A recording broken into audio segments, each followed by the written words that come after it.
Good morning. In today's headlines, a tentative deal to raise the debt limit has been reached, but will it have enough support to make it past Congress? We have reactions from the House Freedom Caucus. Former President Donald Trump and other conservatives have a bone to pick with the Lone Star State. They're not taking kindly to the impeachment of Texas Attorney General Ken Paxton. Find out why. Memorial Day, a holiday to honor and to mourn those who died while serving in the armed forces. NTD interviewed passers-by to get their take on what the holiday means for them. The Surgeon General calls it the epidemic of loneliness and isolation. How does it affect our health? We asked an expert.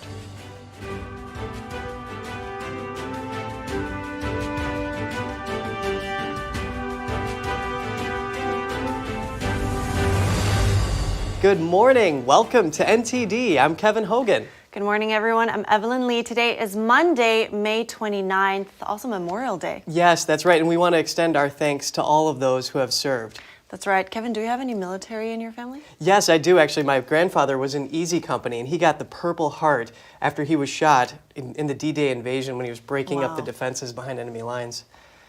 Wow. So you have some real heroes in your family. Yeah, that's right. And we have a lot of news to cover, so while you're getting up after hopefully a fun and relaxing break, let's hear what politicians and their negotiators in Washington were up to. That's right. Thank you, Kevin. President Biden and House Speaker Kevin McCarthy reached a deal on the debt limit over the weekend. Both call it a compromise agreement and are optimistic it will pass Congress. NTD's Jeremy Sandberg tells us what's inside the package.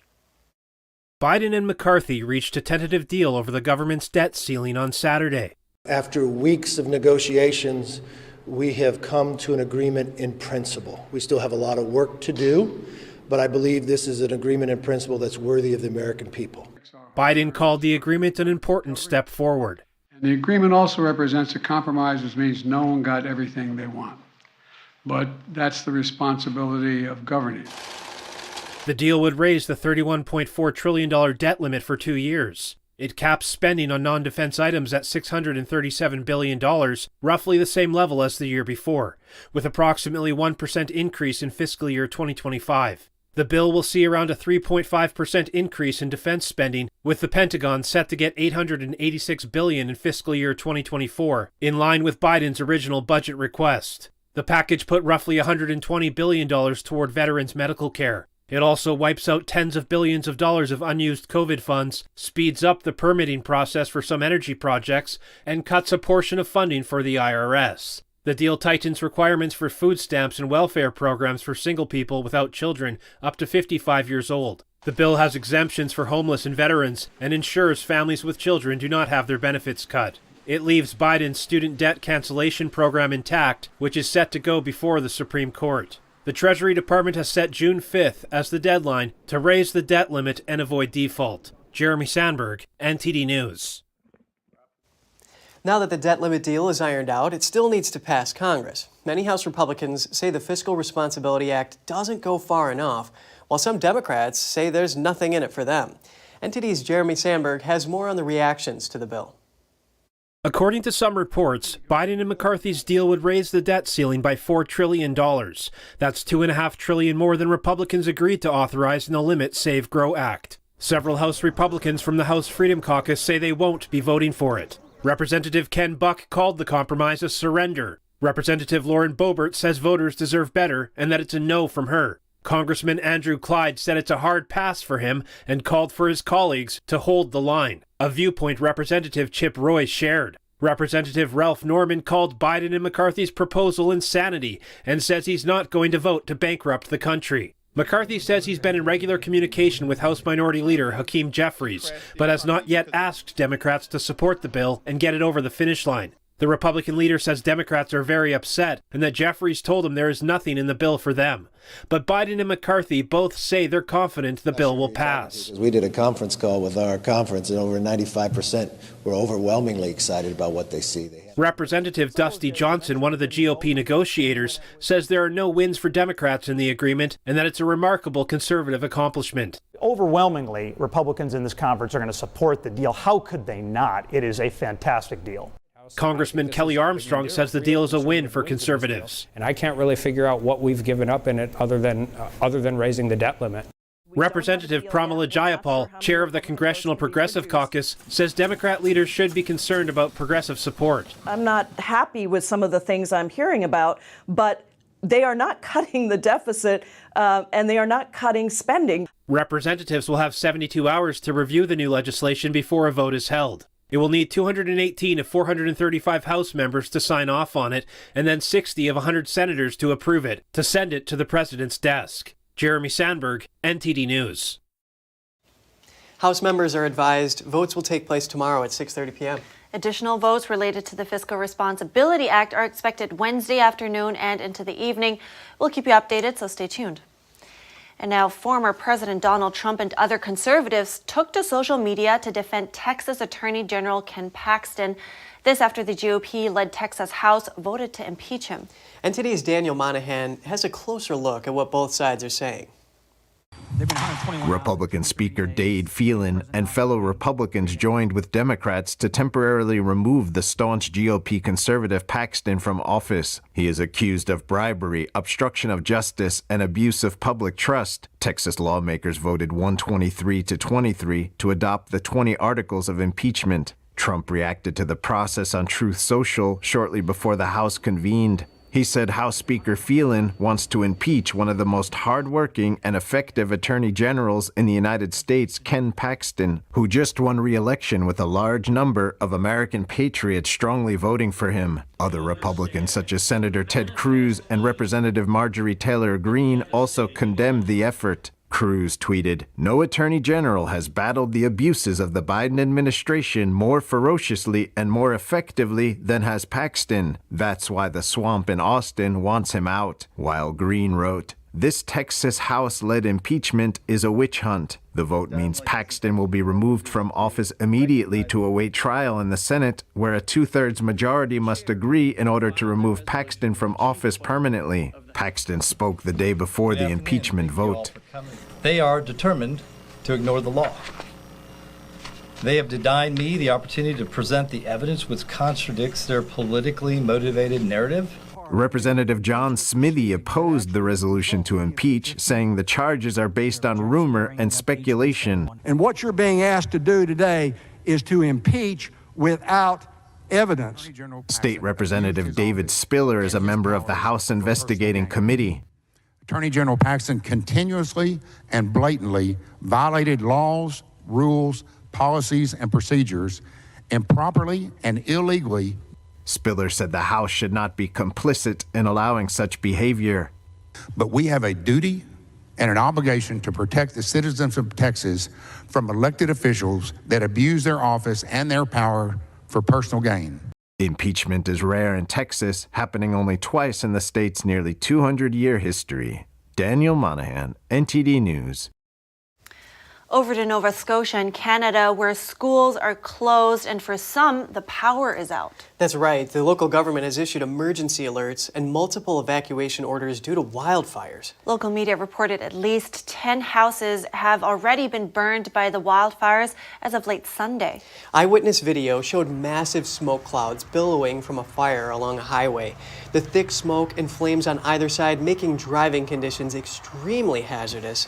One driver's dash cam footage shows just how dangerous driving became when he had to brake suddenly, nearly hitting the car in front. The Halifax government said the state of emergency would be in effect for 7 days unless lifted or extended. Wildfires have been raging in multiple areas in Canada for the past few weeks.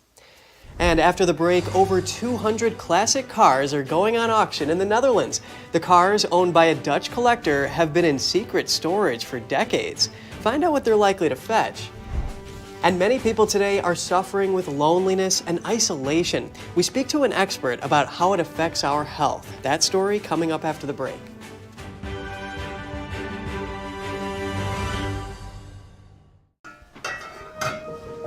Hey, I told you enough of that. But look, this is different. It's Ganjing World.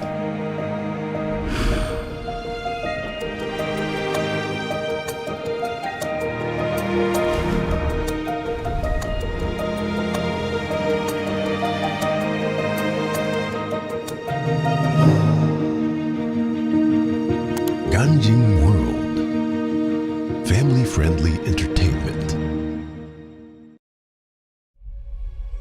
It's a painting that is peaceful. There's a lot of beauty in it. And you forget about whatever you might be worried about.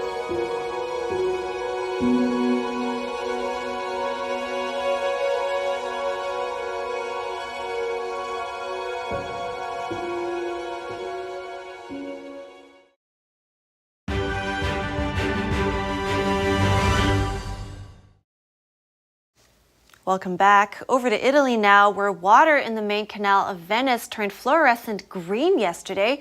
The local fire service says the discoloration started near the Rialto Bridge and then flowed into the nearby lagoon, where the water also became discolored. Samples were taken by the local environmental agency to identify what substance may have caused the discoloration. The incident follows recent vandalism by environmental groups who have colored monuments and used vegetable charcoal to blacken the water from Rome's Trevi fountain. So far, however, no one has claimed responsibility for the green-colored water. Local authorities have called an emergency meeting of police forces to investigate. What a mystery. And now we're moving on to some pretty cool classic cars that you'll want to check out. More than 230 classic cars are being auctioned in the Netherlands. They belong to a secretive collector and have been stored for several decades. The owner does not have any heirs and had to put the cars up for auction due to his old age and declining health. The cars have never been on public display. It's a collection that has existed for years, for 40 years, which was brought together by a man who had a kind of collecting mania. He was a car enthusiast through and through, as you can see from the variety of cars on display here. It really is the pinnacle of collecting. There's no need to restore everything. That's the nice part. Most classic cars are 30, 40, 50, 60 years old, and most of them have been restored, some even twice. But most of these cars here have never been restored. It's like they are still in the first years of their lives, only that they went into a coma. They have been sleeping. The owner reportedly loved his cars and started the engines regularly to keep them healthy and functioning. The collection has been described as one with true heart and soul. Most of the cars are expected to fetch between $25,000 to $85,000, but some rare models could bring in up to several million. Some of the cars include models from Alfa Romeo, Maserati, Ferrari, Aston Martin, Jaguar, and many others. The cars can now be previewed. The auction has already started and ends on June 7th. So Evelyn, what's your favorite car? I'm not big on cars, I have to admit, but you know, all of them sound pretty good. Old timers, they're always Aston pretty Martin. good. Oh, yeah. All right, staying with cars, Ford CEO Jim Farley has hinted that he wants fixed pricing for vehicle sales. In other words, no more long negotiations over how much to pay. The price you see will be the price you pay. And many of our viewers may be wondering, why is a negotiation such a big part of the auto industry? Yeah, and could we all be seeing fixed prices in the future? NTD's Faye Quarter investigates. Could the days of long negotiations at the car dealership be over? Ford CEO Jim Farley has hinted he wants a fixed price model. So instead of spending hours trying to haggle with a salesperson, the sticker price would be the only price. It sounds good on the surface, but when it's a large purchase like a car, people like to shop around. And this could hurt Ford in the bigger picture. It's worth a try. Lauren Fix is an automotive expert at Car Coach Reports. She says auto firms have tried and failed to implement fixed pricing in the past. There are unique exceptions like CarMax, Carvana, and Tesla. CarMax and Carvana are able to do it for many reasons, one of which is having a big inventory of used vehicles. And Tesla is able to do it because it's Tesla. Meanwhile, most dealers really want you to buy a car after the first test drive. If you walk out that door, the chances of getting you back are slim to none. So they tend to lower the price, much like that of furniture. When you're looking at buying a house, you make an offer, there's negotiation back and forth, and you come to an agreement on prices. Taking that out of an expensive purchase like a car with an average selling price of $50,000, that's a lot of money. The auto industry is also very competitive, so the existence of negotiation lets buyers leverage this competition to their advantage. Buying a new car? Here are some tips from Lauren Fix. If the vehicle is brand new, you're most likely not going to be able to negotiate. This is because new vehicle demand is usually very high. But if you owned the same brand in the past, you could likely get a loyalty discount. The salesperson may deny its existence, but the sales manager knows it exists. Meanwhile, there's also something called a conquest discount. You can get this when you switch car brands. If you don't ask for it, you won't get it. Faye Quarter, NTD News. The U.S. Surgeon General recently described loneliness as an epidemic in the U.S. Dr. Vivek Murthy released an advisory which says 1 in 2 adults in America reported experiencing loneliness, and that was before the COVID pandemic. I spoke to an expert to find out more about the impacts. Joining me now to give us some tips is counseling psychologist Dr. Tara Quinn-Cirillo. Good to have you back. Hi, hello. Now, I understand that it's not always immediately obvious that it's loneliness that's the problem. So first I want to know, how does loneliness show in our everyday lives? I think that's a really important question there. A lot of us may think it's about elderly, people who are more physically isolated, but that is not the full picture. So one of the things that we might notice is it's really common in younger generations, so people in their kind of early 20s, according to research at the moment. Some of the hidden signs you really have to look for.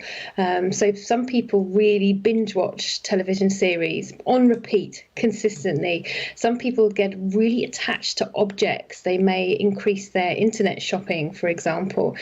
Some people can be in a really crowded room and still feel lonely. So it's looking for those little signs of being distant or withdrawn, but even when you're surrounded by people. So subtle things, maybe things like changes in your physical health as well. So increase in weight gain, or friends or colleagues who consistently say they feel poorly and that's why they can't come out. There may be some avoidance, but also there is an increase in people reporting physical symptoms much more consistently when they're lonely. You just mentioned binge watching, just being glued to a screen. So what came first basically? Is it because of that we feel more lonely, or is it because we're lonely that we start being glued to a screen? Absolutely spot on there. So according to research at the moment, people have been looking post-pandemic, so the big old P word.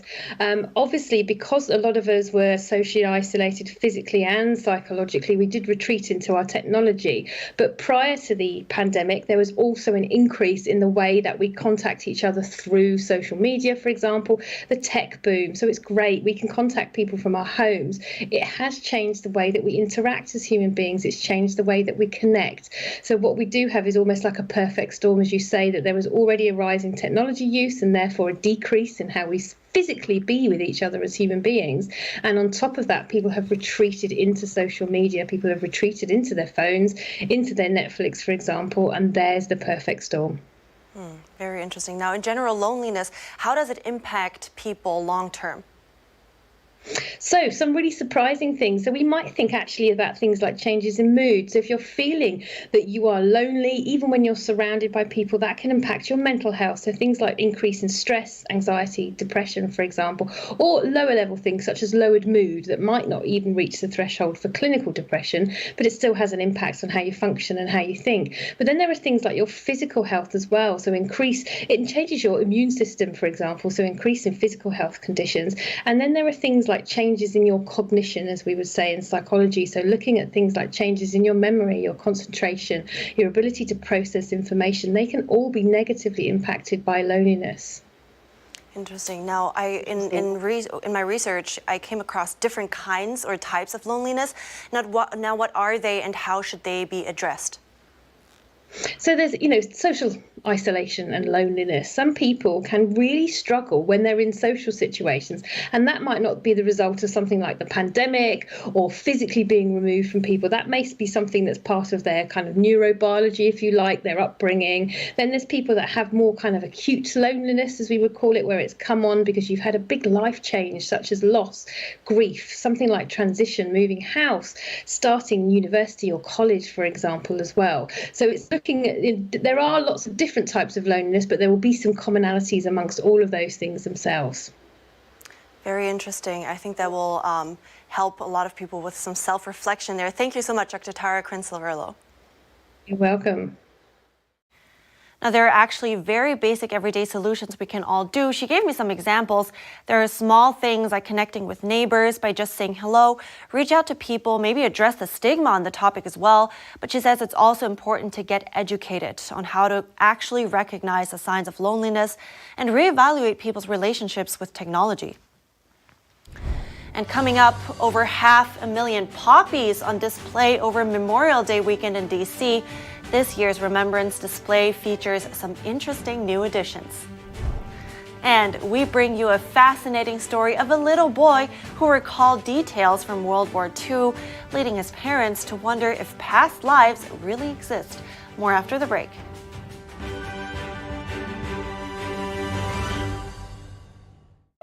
The Fixture Pioneer, CGM. Professional AI intelligent fixtures.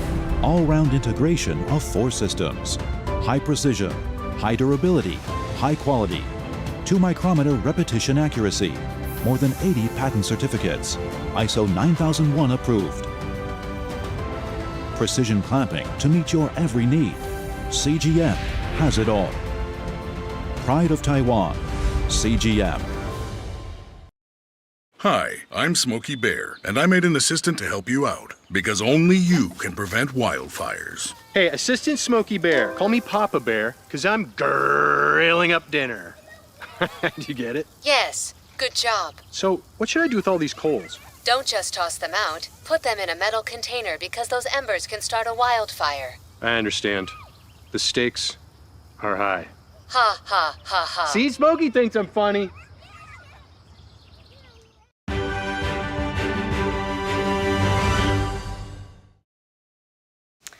Good to have you back. A wall featuring over 500,000 poppies has gone up in Washington, D.C. It serves to honor fallen service members this Memorial Day weekend.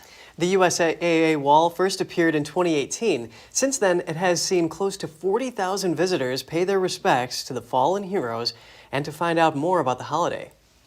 This is our 4th year on the National Mall here in Washington, D.C. Comprised of 645,000 poppies. The poppy being a national symbol of remembrance, and each one of those poppies represents a single life lost in conflict in defense of our freedom since World War I. And while it's important for Americans to enjoy their lives during this holiday weekend, we want to ensure that they just take a moment to reflect on the true meaning behind this sacred holiday, and that is the enormous sacrifice of men and women over the course of our history that have brought those freedoms to us. The wall spans over 130 feet and this year features a new addition, a special panel to commemorate the 50th anniversary of the U.S. exit from the Vietnam War. And for the first time ever, it also featured a digital panel displaying individual remembrances collected through the hashtag Poppy in Memory.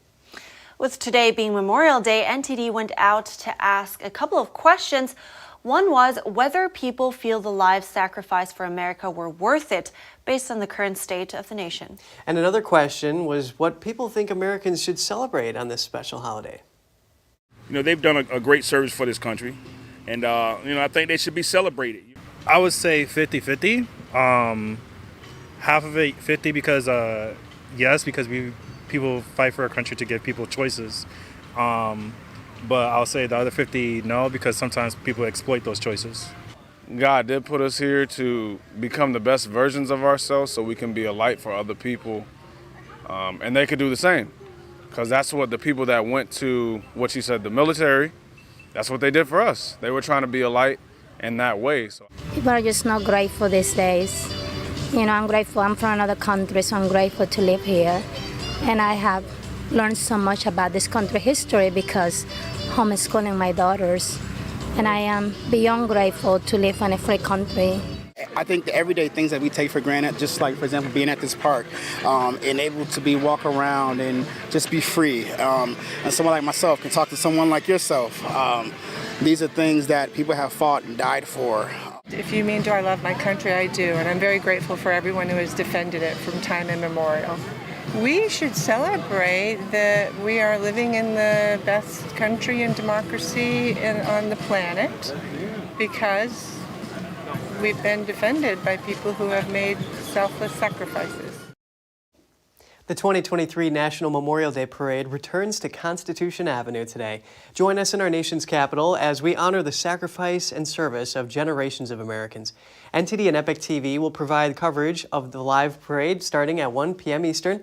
Then stay tuned for our very special Independence Day television companion, Our Sacred Honor and American Salute. Next, we have a story about a mystery of life, reincarnation. A little boy seems to have remembered his past life as a pilot. His father shares the family's incredible experience. Let's take a look. Andrea and Bruce Leininger, authors of Soul Survivor, were living what they thought was a normal 21st century American life. That's until their young son James started having unusual nightmares about a plane being shot down. The family started to worry and question how he knew so much about airplanes. Their 2-year-old boy somehow even knew about Japan, and so Bruce bought James a book. Well, I opened up a page that showed a picture of the island of Iwo Jima with a diagram of the island on another page, and without hesitating, he pointed to it, and he said, "Daddy, that's when my plane got shot down." And I froze, I just froze. His grandmother suggested that he may be remembering a past life. That lit a fire under me and said, I don't know how this has happened or what this is, but I'm not going to stop searching for information until I get some answers to how my son could give me this information. This led the family to Carol Bowman, a past life therapist who specializes in working with children. James started to recall more information, and the nightmares faded. So over time, he gave large numbers of significant information about his previous family, things that went on in his life. And at that point, there was no other thing to say, but he was actually obviously having past life memories of James M. Houston Jr. After doing a lot more research, Bruce found that many of James Houston's squadron members were still living, along with his sister Anne. So young James got the chance to meet all these people, including his friend Jack, who he remembered by name. And at that reunion, James had the opportunity, 1, to meet Jack Larson, and 2, meet some of these other men, including several people that had been in the same squadron as Jim Houston. And he was palling around with these people. He was eating breakfast with them. He's 6 years old and they're 80. And he was just palling. And where is James today? Well, he's in the military, of course. Looking back on his family's spiritual journey, Bruce Leininger has this to share. We don't have all the answers. We have to go on faith. And if there was any point in time where I thought that this story was counterproductive to my faith, I wouldn't talk about it again. So but to go back to skeptics, I don't mind skeptics. If we don't ask questions, if we're all thinking the same way, then ain't nobody thinking. The differences of opinion, the diversity of opinion is the most important thing in my mind. NTD News, Virginia. Wow, that story really raises some profound questions. Yeah, absolutely. I mean, it's hard to believe sometimes, but sometimes you see these people that being interviewed that have all these detailed recollections of things. So it's crazy. And it's no surprise that young boy grew up to go in the military. That's right, yeah. All right, on that note, we want to wrap it up here. We'd love to hear from you as usual. Write us at goodmorning@ntd.com. Thanks for watching. I'm Evelyn Lee. And I'm Kevin Hogan.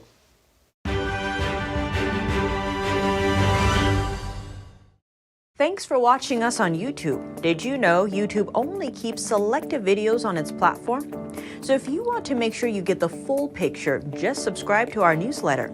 Go to newsletter.ntd.com and sign up. It's free.